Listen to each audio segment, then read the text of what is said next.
श्री नारायण नमः। श्री नारायण नमः। नमस्कार, मैं शनि उपासक पंडित बालकिशन जोशी आपका हार्दिक स्वागत अभिनंदन करता हूँ मेरे YouTube चैनल पर। आप सुन रहे हो भगवत गीता के 7वें अध्याय का महात्म्य।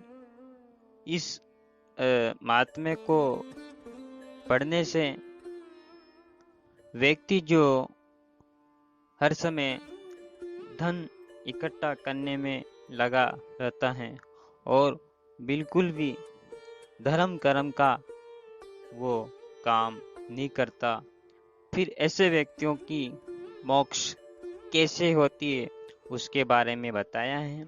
और इसके साथ साथ भगवान श्री कृष्ण ने 7वें अध्यात्म के जो बारे में बताया है अर्जुन को, वो भी आप सुनोगे कि गीता के 7वें अध्याय का पाठ अपने पूर्वजों के निमित्त करने से वो कोई सी भी योनि में हो उनको मुक्ति अवश्य मिलती है। तो ये महात्म्य देवों के देव महादेव माता पार्वती को कहते हैं।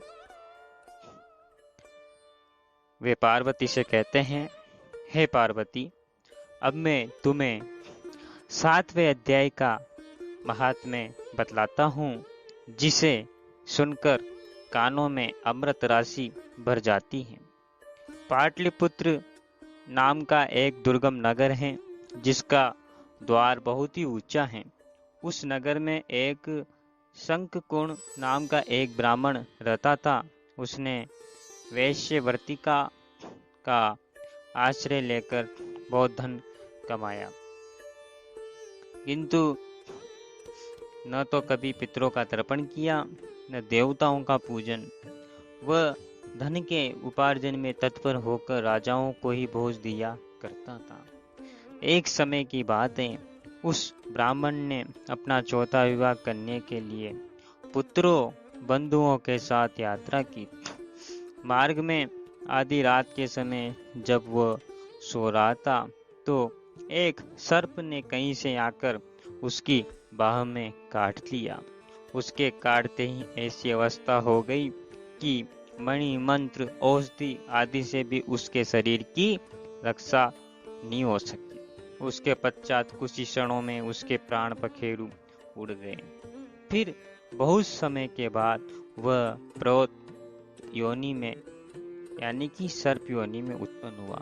वो इसलिए उत्पन्न हुआ भक्तों, क्योंकि उसकी आत्मा जो उसने हमेशा धन को इकट्ठा करने में ही जिंदगी लगा दी, लेकिन कभी भी उस धन के लिए धर्म कर्म नहीं किया, न ब्राह्मणों को भोज कराया, न ब्राह्मणों का घर पे आके पाठ कराया, जिससे उसकी वासना धन में रह गई और वह शंखकुण नाम का जो व्यक्ति है वो सर्प योनि में उसका जन्म हुआ। उसका चित्त धन की वासनाओं में बंधा था। उसने पूर्व वृत्तांत को स्मरण करके सोचा, मैंने जो घर के बाहर करोड़ों की संख्या में अपना धन गाड़ रखा है, उससे इन पुत्रों को वंचित करके स्वयं उसकी रक्षा करूंगा। एक दिन सांप की योनि से पीड़ित होकर पिता ने स्वप्न में अपने पुत्रों के समक्ष आकर अपना मनोभाव बताया। तब उसके निर्कुंज पुत्रों ने सवेरे उठकर बड़े विस्मय के साथ एक दूसरे से स्वप्न की बातें कही। उनमें से मझला पुत्र कुदाल हाथ में लिए घर से निकला और जहां उसके पिता सर्प योनि धारण करके रहते थे उस स्थान पर गया। यद्यपि उसके धन के स्थान का उसे ठीक ठीक पता नहीं था, तो भी उसने चिन्हों से उसका ठीक ठीक निश्चय कर लिया। लोभ बुद्धि से वहां पहुंचकर बांबी को खोदना आरंभ किया। तब उस बांबी से बड़ा भयानक सांप प्रकट हुआ और बोला, अरे मूढ़, तू कौन है और किस लिए आया है? क्यों बिल खोद रहा है? अथवा किसने तुझे यहाँ भेजा है? ये सारी बातें मेरे सामने बता। पुत्र बोला, क्योंकि मैं आपका पुत्र हूँ। मेरा नाम शिव है। मैं रात्रि में देखे हुए स्वप्न से विस्मित होकर यहाँ का सुवर्ण लेने के लिए कौतूहल से आया हूँ। पुत्र की ये वाणी सुनकर वह साफ हंसता हुआ उच्च स्वर से इस प्रकार स्पष्ट वचन बोला, यदि तू मेरा पुत्र है तो मुझे शीघ्र ही बंधन से मुक्त कर। मैं पूर्व जन्म के गाड़े हुए धन के लिए ही सर्प योनि में उत्पन्न हुआ हूँ। पुत्र ने पूछा, पिताजी आपकी मुक्ति कैसे होगी? इसका उपाय मुझे बताइए, क्योंकि मैं इस रात में सब लोगों को छोड़कर आपके पास ही आया हूँ। बेटा, गीता के अमृतमय सप्तम अध्याय को छोड़कर मुझे मुक्त करने में तीर्थ, दान, तप, यज्ञ भी सर्वथा समर्थ नहीं है। केवल गीता का 7वां अध्याय ही प्राणियों के जरा मृत्यु आदि दुख को दूर करने वाला है। हे पुत्र, मेरे श्राद्ध के दिन सप्तम अध्याय का पाठ करने वाले ब्राह्मण को श्रद्धा पूर्वक भोजन कराओ। इससे निसंदेह मेरी मुक्ति हो जाएगी। हे वत्स, अपनी शक्ति के अनुसार पूर्ण श्रद्धा के साथ वेद विद्या में प्रवीण अन्य ब्राह्मणों को भी भोजन कराना। सर्प योनि में पड़े पिता के वचन सुनकर सभी पुत्रों ने उसकी आज्ञा के अनुसार उससे बेहदिक किया। तब शंखकर्ण ने अपने सर्प शरीर को त्याग कर दिव्य धारण किया। सारा धन पुत्रों के दिन कर दिया। पिता ने करोड़ों की संख्या में जो धन बांट कर दिया था, उससे वे सदाचारी पुत्र बहुत प्रसन्न हुए। उसकी बुद्धि धर्म में लगी हुई थी, इसलिए उन्होंने अपने पिता के निमित्त कुएं, बावली, पोखरा, यज्ञ, देव मंदिर के लिए उस धन का उपयोग किया। अन्नशाला भी बनवाई। उसके पश्चात 7वें अध्याय का सदा जप करते हुए मोक्ष प्राप्त किया। हे पार्वती, ये तुम्हें 7वें अध्याय का महात्म्य बताया गया है, जिसके श्रवण मात्र से मानव सब पातकों से मुक्त हो जाता है। ओम श्री कृष्णाय नमः। ओम नमो भगवते वासुदेवाय नमः। श्री हरि शरणम नमः। 7वां अध्याय का महात्म्य सुना आपने। अब महात्म्य के बाद हम सुनते हैं 7वां अध्याय का पाठ अर्थ सहित। भगवान श्री कृष्ण क्या कहते हैं अर्जुन से, गीता ज्ञान देते हुए महाभारत काल से।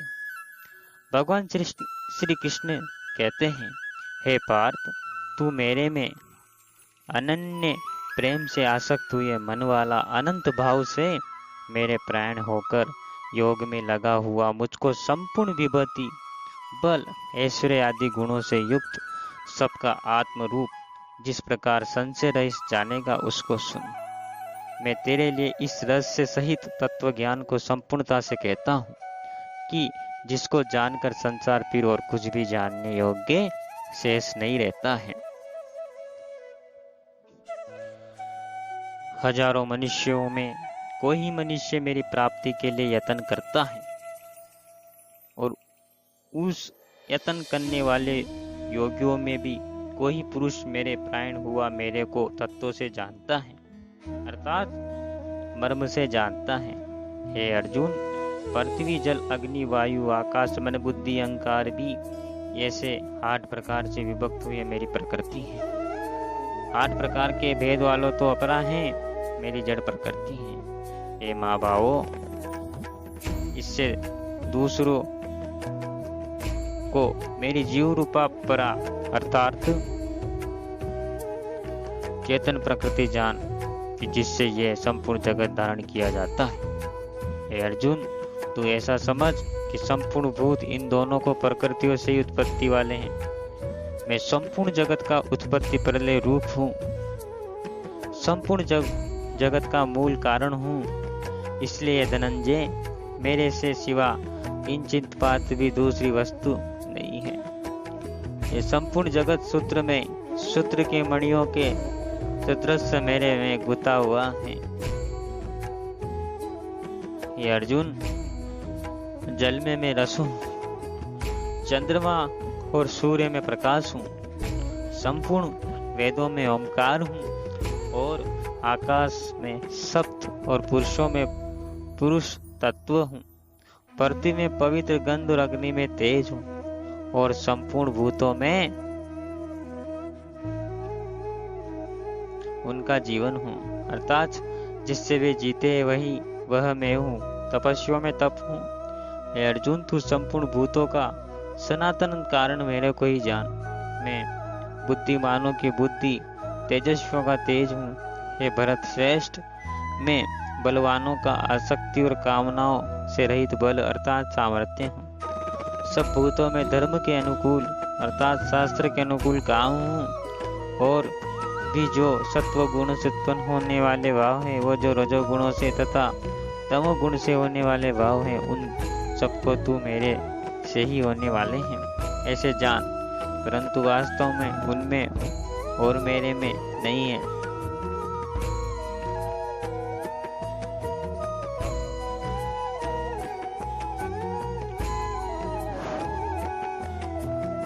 गुणों के कार्य रूप सात्विक, राजस, तामस, इन तीनों प्रकार के भावों से अर्थात राग, द्वेष आदि विकारों से संपूर्ण विषयों से यह सब संसार मोहित हो रहा है। इसलिए इन तीनों गुणों से परे मुझे अविनाशी को तत्वों से नहीं जानता, क्योंकि यह अलौकिक अर्थात अति अद्भुत त्रिगुणमयी मेरी योग माया बड़ी दुरुस्त है।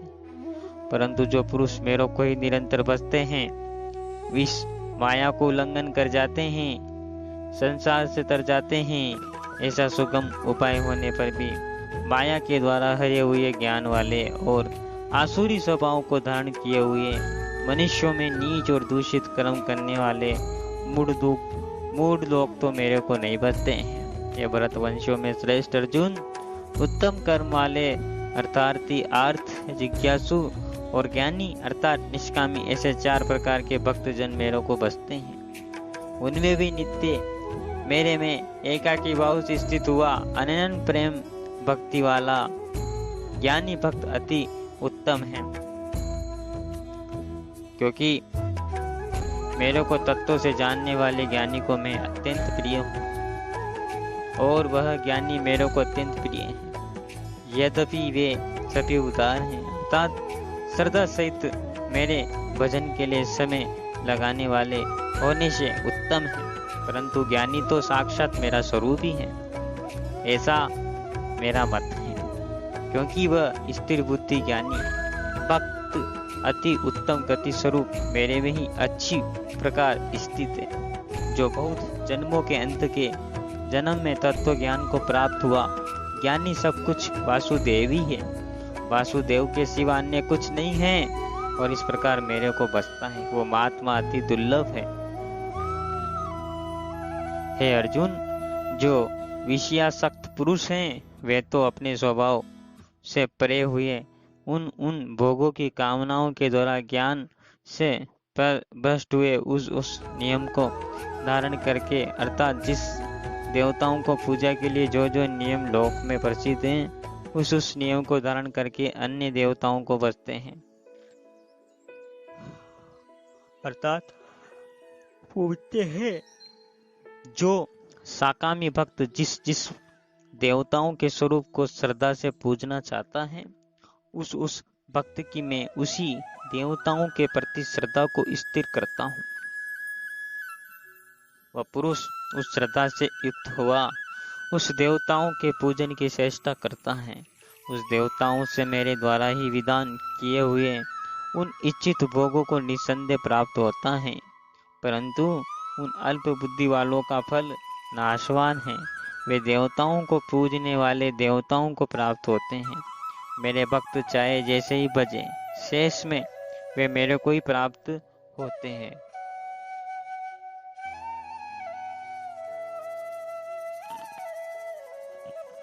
ऐसा होने पर भी सब मनुष्य मेरा भजन नहीं करते। इसका कारण यह है कि बुद्धिहीन पुरुष मेरे अनुत्तम अर्थात जिससे उत्तम और कुछ भी नहीं है ऐसे अविनाशी परम भाव को अर्थात अजन्मा अविनाशी हुआ भी अपनी माया से प्रकट होता है। ऐसे प्रभाव को तत्वों से न जानते हुए मन इंद्रियों से परे मुझ सच्चिदानंद परमात्मा को मनुष्य की भांति जन्म कर व्यक्ति भाव को प्राप्त हुआ मानते हैं। अपनी योग माया से छिपा हुआ मैं सबके प्रत्यक्ष नहीं होता हूँ, इसलिए अज्ञानी मनुष्य मुझ जन्म रहित अविनाशी परमात्मा को तत्वों से नहीं जानता है।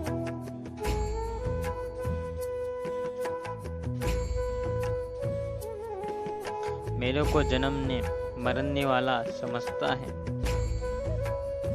हे अर्जुन, पूर्व में व्यतीत हुए और वर्तमान में स्थित आगे होने वाले भूतों को मैं जानता हूँ, परंतु कोई मेरे को कोई भी श्रद्धा भक्ति रहित पुरुष नहीं जानता।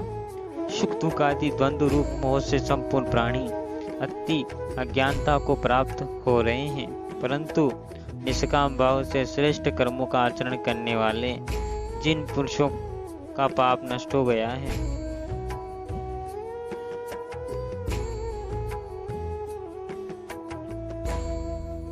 वे राग देश आदि द्वंद्व रूप मोह से मुक्त हुए और दृढ़ निश्चय वाले पुरुष मेरे को सब प्रकार से बचते हैं। जो मेरे शरण होकर जरा मरण से छूटने के लिए यत्न करते हैं, वे पुरुष उस ब्रह्मा को, संपूर्ण अध्यात्म को, संपूर्ण कर्मों को जानते हैं।